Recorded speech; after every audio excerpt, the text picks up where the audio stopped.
పాకిస్తాన్ సైనిక చీఫ్‌ని పిలిచి భోజనం పెట్టడం, ఆ పైన వాళ్ళ కుటుంబానికి అక్కడ ఉండటానికి వసతికి అనుమతించడం.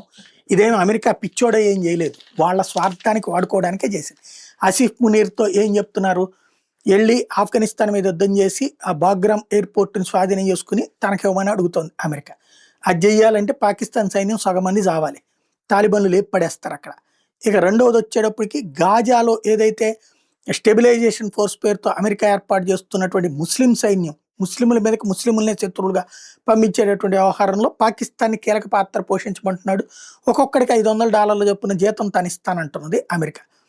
అదే చేస్తే గనక అక్కడ పాకిస్తాన్ మీదన ఇప్పటిదాకా పాలస్తీనాకు అనుకూలం పాకిస్తాన్. ఆ పాకిస్తాన్‌లో ఉన్న ప్రజలు పాలస్తీనాకు అనుకూలం.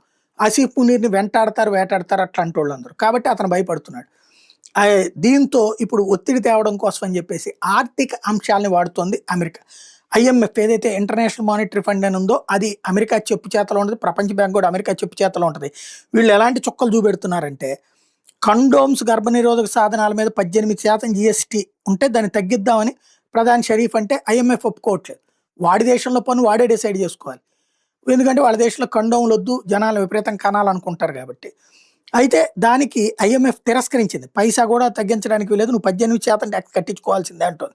బెయిలౌట్ ప్యాకేజీ నిబంధనల ప్రకారం పన్ను వసూలు లక్ష్యాన్ని చేరుకోవాల్సిందేనని చెప్తోంది. శానిటరీ ప్యాడ్లు, డైపర్ల మీద కూడా పన్ను తగ్గించడానికి వీల్లేదంటోంది. ఇప్పుడు చివరికి అదే గనక మళ్ళీ ట్రంప్ చెప్పినట్టు ఏదైనా పని చేసి పెడితే ఒప్పుకుంటారు వీళ్ళు.